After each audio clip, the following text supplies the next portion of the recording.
અંકલેશ્વરની સરકારી શાળામાં gas cylinder leak. મધ્યાહન ભોજન દરમિયાન લાગી ભીષણ આગ. અંકલેશ્વરના ગોયા બજારમાં આવેલી સરકારી શાળા નંબર 1માં મોટી દુર્ઘટના ટળી. શાળામાં મધ્યાહન ભોજનની તૈયારી દરમિયાન ગેસ સિલિન્ડર લીક થતાં આગ લાગી હતી.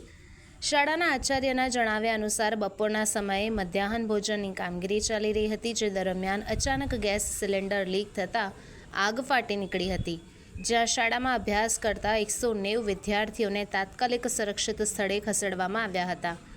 મધ્યાહન ભોજન યોજનાના કર્મચારીઓ અને શાળાના શિક્ષકોએ ફાયર એક્ઝિક્યુટિંગનો ઉપયોગ કરીને આગ ઉપર કાબૂ મેળવ્યો હતો.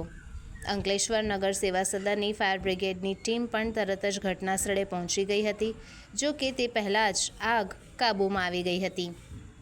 ઉનાળાની તીવ્ર ગરમીને કારણે આગ લાગવાના બનાવોમાં વધારો નોંધાયો છે. આ ઘટનામાં પણ ગરમી આગનું કારણ હોવાનું પ્રાથમિક અનુમાન છે. સમયસર લેવાયેલા પગલાંના કારણે સદનસીબે કોઈ જાનહાનિ થઈ નથી. આજરોજ કન્યાશાળા બ્રાન્ચ નંબર 1 અંકલેશ્વર ખાતે મધ્યાહન ભોજન યોજનાની કામગીરી દરમિયાન ગેસ લીકેજ થતાં આગની ઘટના બનવા પામી હતી.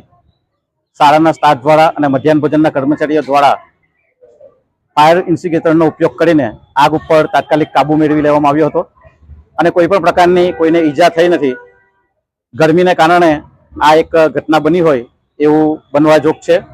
વિદ્યાર્થીઓને પણ સલામત રીતે અન્ય જગ્યાએ ખસેડી લેવામાં આવ્યા હતા અને સમય સૂચકતાને કારણે કોઈ જાનહાનિ કે અનિચ્છનીય ઘટના બનવા પામી નથી.